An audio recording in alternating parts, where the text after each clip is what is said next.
Thank you, Violet. Well done. The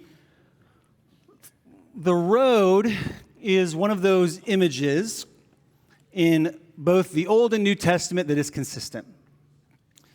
The road is, maybe we think about it as something like, your plot in life or what you're dealt, the kind of the card you're dealt, the road you're forced to walk. But that's not how both Old and New Testament talk about the road. The first followers of Jesus were not called Christians. They were called followers of the way, or followers of Jesus' way.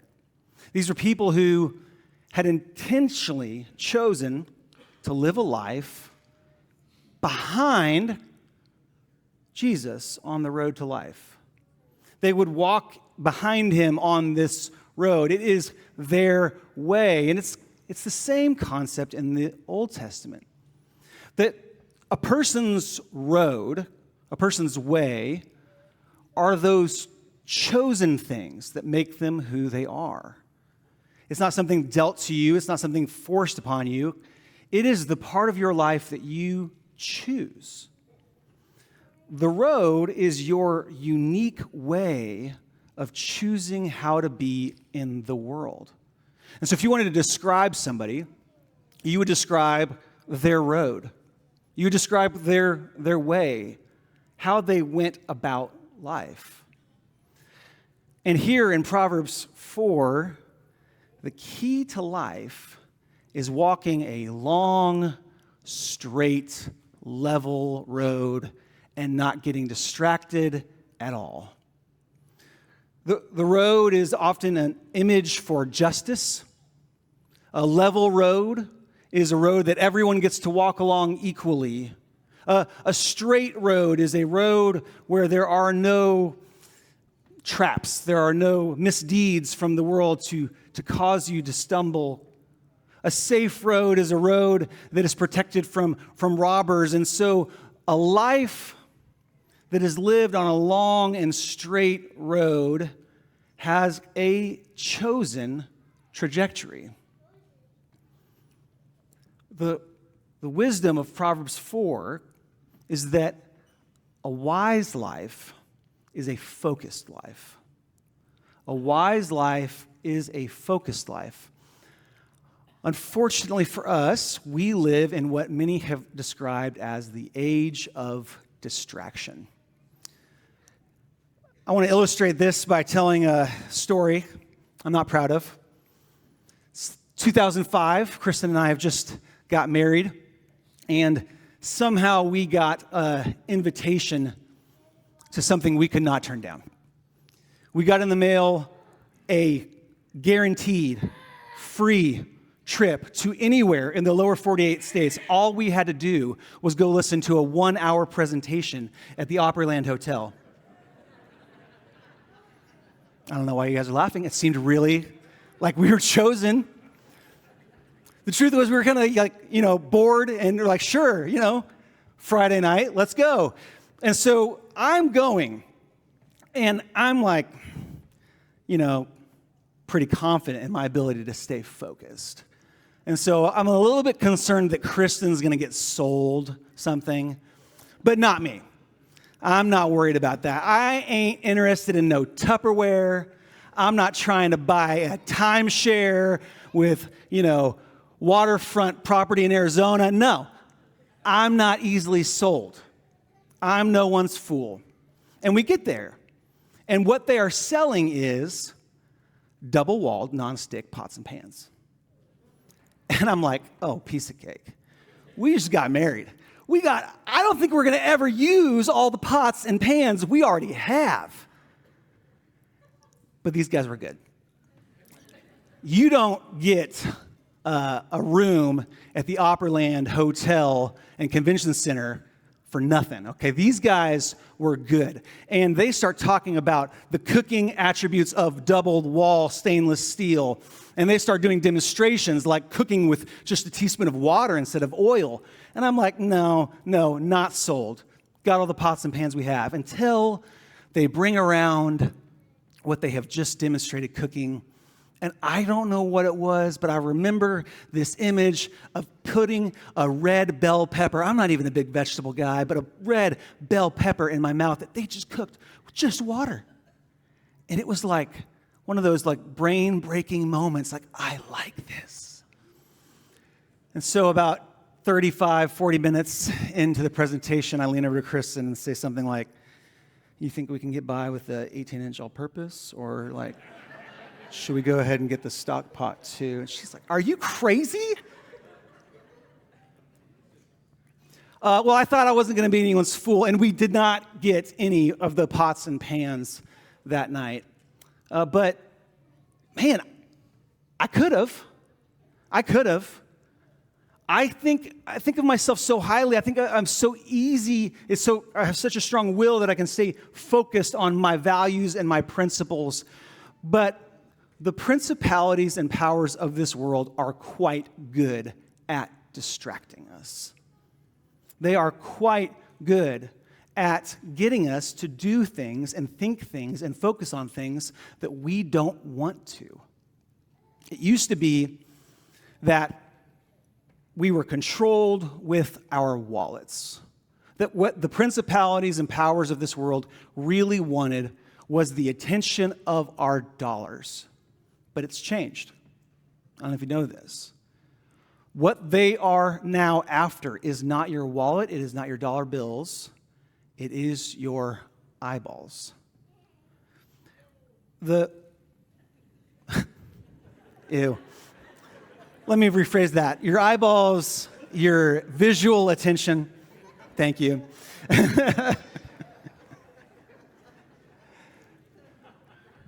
The most successful people in the world have figured out that where your eyes look, your dollar follows. And so we live in a world with where we might want to be on a long, straight, level road, but there is a never-ending cycle of off-ramps and distractions to pull us off of the road that we think we have chosen. And so the most successful people in the world have invented things like infinite scroll, where you might just get on an app and just say, I'm going to look for 10 minutes, just 10 minutes.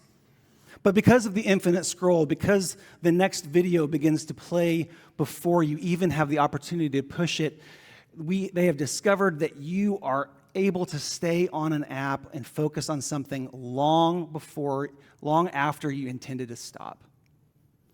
That you no longer have to push on something to view it. And so it removes the decision points. You just kind of go on autopilot, and it takes you on the off-ramp that you never wanted to go on, and you stay, and it's so easy. You stay longer without realizing how much time has even passed. The principalities and powers of this world have figured out things like personalized algorithms. They now know not just what you type into a search engine, not just what you click on, the link you click on, but they know because of infinite scroll when you slow down. And when you slow down, it indicates that you are interested in that thing. And so now you will see things like it in your feed over and over and over again because they have figured out how to access your attention. They know what you are looking at. And then the third on-ramp, the third off-ramp is social validation. We're social creatures. There is no dopamine hit as effective as being affirmed by someone else. And so when you post something that is liked, when you get attention, when someone else's eyeballs focus on what you have posted, there is this chemical reaction within you that needs and wants more of that. Your attention is under constant attack, and they have figured out pretty good ways of continuing to get it. But distraction in and of itself is not the whole problem. Distraction is its own habit. Distraction is its own lifestyle. You can become so consistently distracted that you become a distracted life. The philosopher Aristotle once said that you are what you continually do. And when you are continually pulled off the road, when the off-ramp forces you to pull off and to stay, it is that your life becomes a distracted state. And the habit itself is reinforcing, and so it becomes more difficult to pay attention the more distracted you are to the things that you want to focus on. A distracted life is a life that has lost control of its own values. A distracted life is one that is no longer living according to the values of the operator, you, but by those who are distracting you. In a word, a distracted life is unwise. It's not even what you want. But more problematic than even that, a distracted life moves out room. It forces out the need, the attention for, and the desire for the divine. Andrew Root is I'm trying to think. Okay, nope. Lutheran, there it is. That's the word I was looking for. He's a Lutheran theologian who writes a lot about this age that we live in. And he says this: we are distracted not just by technology, but by the cultural conditions that make God's presence seem unnecessary and implausible.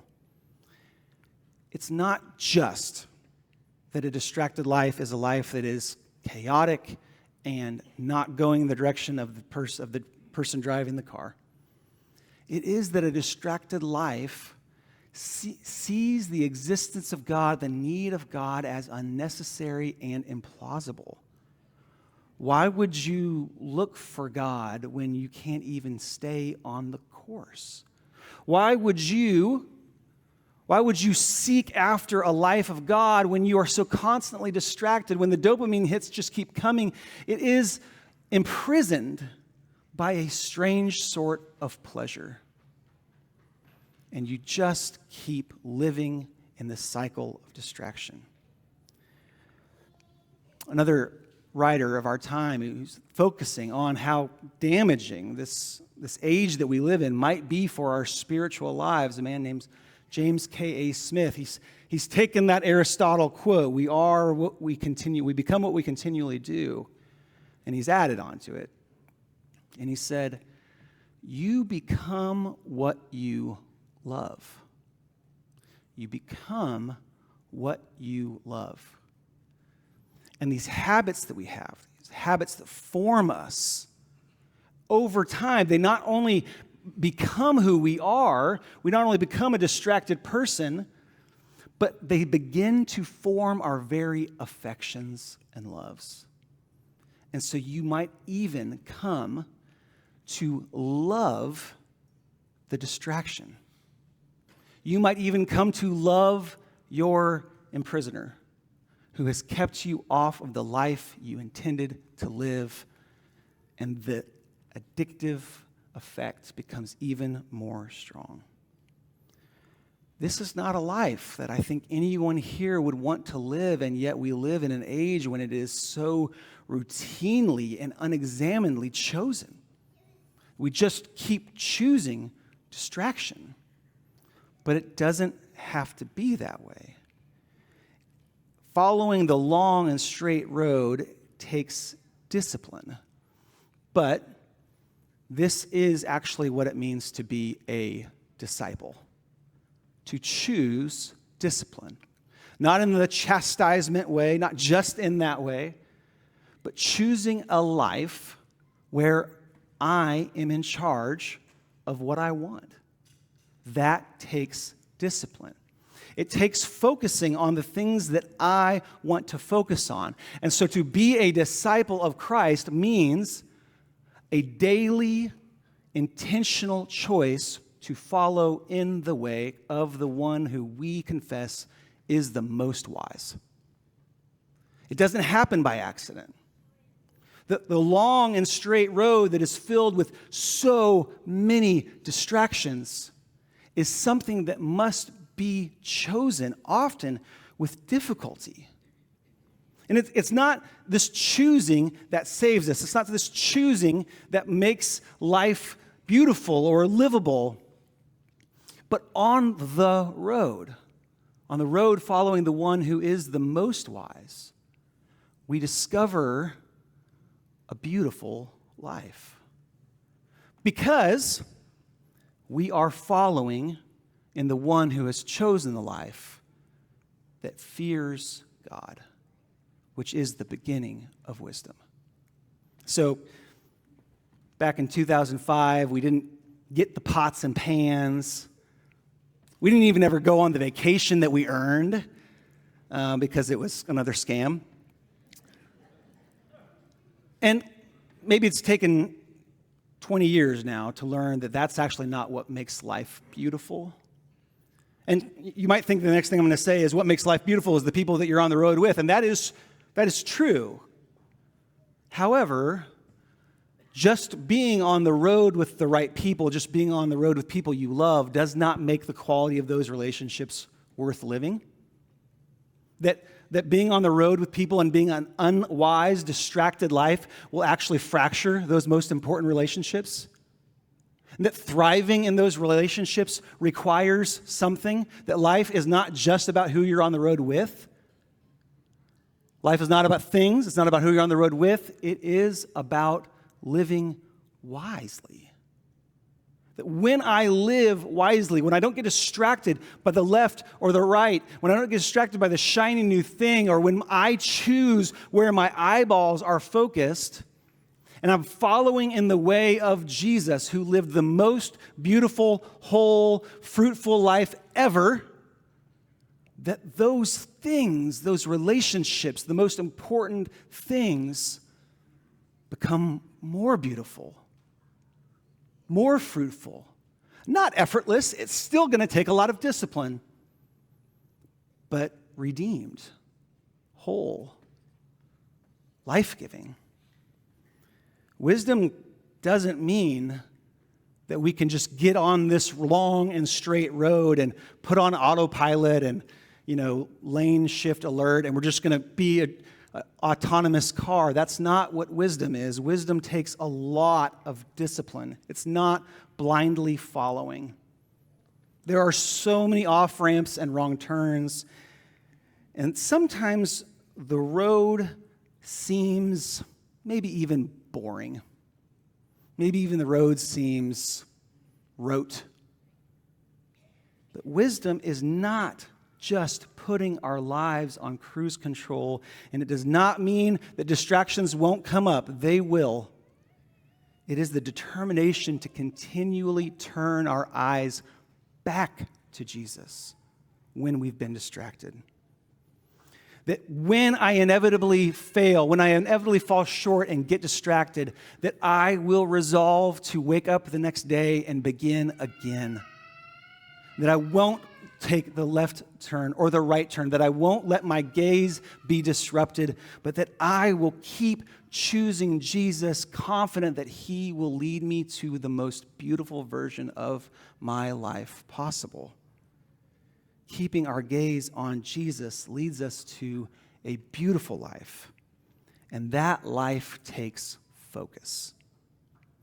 So, as the proverb says, let your eyes look in front of you. It doesn't happen on its own. How will you determine what your life looks at and the way that your life takes? What habits will you form so that you can begin again the next day when you get distracted? How can you keep your eyes focused on the one who promises to bring you life and life abundantly? How do we live a life worth living? We develop the discipline to stay focused on Jesus at all costs and at all times. If you want to live a beautiful life, We have to get on the long, straight, level road that leads to God. And as the Proverbs promises, all of your days will be full. Church, would you stand and receive this blessing? May the peace of our Lord Jesus Christ go with you this week wherever he may send you. May he guide you into the wilderness. May he protect you in the storm. May he bring you home rejoicing at all the wonders he has shown you. May he bring you home rejoicing once again to these doors.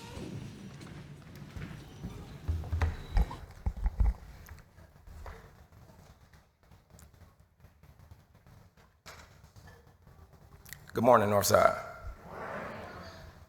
So, my brief story today centers around a phrase, always forward. Not gonna hold back, I'm just dive right in. You see, both of my parents passed away at an early age. My father passed away of a drug overdose when I was 3. And my mother passed away from breast cancer when I was around 7. There was a song I heard, and the chorus really resonated with me because it amplified how I felt during that time. In the song, the young man said, I had to learn to wipe my tears because no one's got you like you got yourself. But some say the answer's in the mirror. Do you know how it feels when you're crying out for help and no one hears you? They say God won't put more on you than you can bear. Always forward. After my mom's passing, I was raised by my great-grandmother. Big Ma is what we called her, though. And she used to always tell us, my brother and I, and pretty much out of the King James Version Bible, trust in the Lord with all thine heart and lean not unto thine own understanding, and in all thy ways acknowledge him, and he shall direct thy path. But as a young kid, I couldn't quite grasp it fully, though. I was, in my mind, I was like, who is he? Because at the time, I didn't know the man above that well, but he knew me. So I'm like, I didn't have a phone or anything like that, but I'm like, let me look in this phone book. And depending on where you're at in the world, the size of the phone book may vary. It could be thin, it could be thick. I said, let me look in this phone book. Maybe you got a contact listed or something, because me and him need to have a conversation. ChatGPT probably would have saved me a lot of time, but we ain't gonna go there. We're not gonna go there. Big Mom raised us in the church and told us that you communicate to God through prayer. Foreign concept to me, but told myself, hey, I'll give it a go. So on Sundays, when we went to church, I would observe many of our deacons whenever they prayed. And this was our family church. And many of them, older, they've had the same prayers for years with minor tweaks to it. So you could pretty much, as a kid, you could pretty much memorize it word for word. And if you ever been to a Southern Baptist church, you might know where I'm coming from because many of them may sound like songs starting off. So you can say I kind of use that as a template. So understanding prayer and building a relationship with God was very important for me, but also was playing football, JRTC, other things. Making sure I watch my step was also important as I navigated through life, never wanting to take steps backwards. Life lesson, though. I remember picking butter beans in our garden, and my grandmother, in her age, she never really would pick, but she would give us, she was the lead supervisor anytime we was out there. Lead supervisor, tell you to start on this row, she'd get a little chair and sit there and she'd be like, I think you missed one. But, and we just nod our head and, say, yes, Big Mom. But anyway, on this day, me and my brother, we were picking, and we would always race, to see who can fill up their basket first, with the beans. And I was moving, thinking I'm moving fast, probably too fast, and reached down, but then saw that this rattlesnake was, he had already took ownership of that one. So I was out of there before you could say what happened. But, I looked, once I got out of the garden, my grandmother was just laughing, and she was like, didn't I tell you, You see, I realized that in spite of not having a mother or father, God, through Big Ma, had opened a new path, custom for me. Sort of like one of them GPSs in your car when it says recalculating, always forward. You see, this new path with the tools Big Ma had taught me took me on a trip to the U.S. Army, meeting people from all over the world, and embracing a new lifestyle. In the Army, one of the first things they introduce you to is this thing called the battle buddy system. You get there, you and your battle buddy look out for each other, and you try to keep each other in line, watching each other's back, not trying to get in any trouble or anything like that. The only downside is if you do get in trouble, then your battle buddy is also in trouble with you because y'all come as a package. So usually plenty of muscle failure exercises would normally await your fate.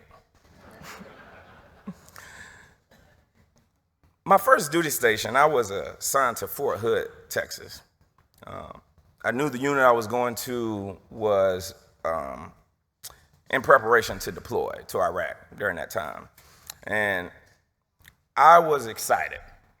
Young, I think I just turned 19. I remember the day we deployed, the buses lined up at our unit, and they pulled up to take us to the airport, and I was excited. I was ready to go.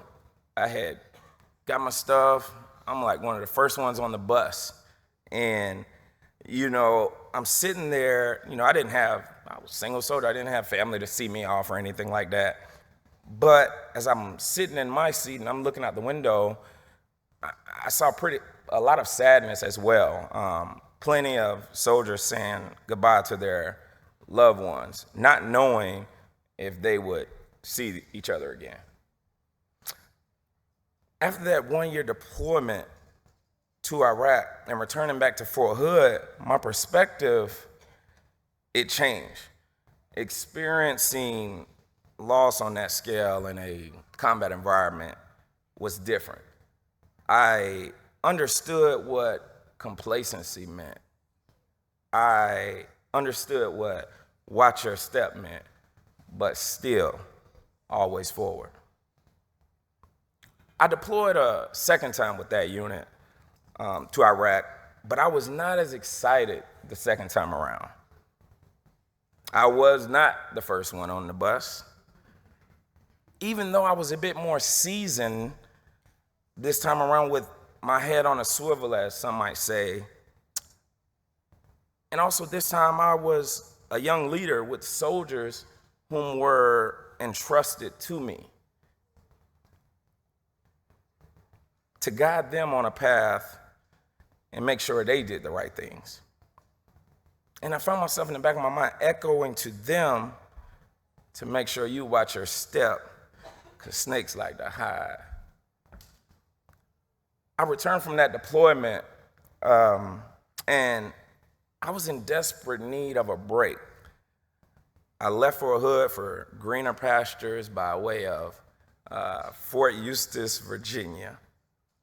It was there I met my best friend, my forever battle buddy and wife, all in one, Jessica. She accepted me into her family, having 2 kids already. My oldest, Anissa, who was 7 at the time, and Marcus was 1. We gave birth to Jeanette in Virginia and Jayla a little while later while stationed at Fort Jackson, South Carolina, where there I was assigned as a drill sergeant. Now, full disclaimer, don't get it twisted. I wasn't like a drill sergeant that you might see depicted in any movies or, blockbuster hits that you might have seen.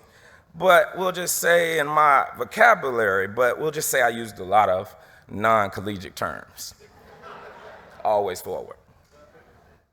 So to set the tone for these young civilians transitioning to become soldiers as a drill sergeant, we would recite their expectations, what our expectations was of them, and mine was this. All of you are volunteers, and as such, a warrior's path is what you have chosen. To walk this path, you must have honor and discipline. Discipline may be a foreign concept to many of you. The definition of a disciplined soldier is doing the right thing even when no one is around. We will teach you the right things to do.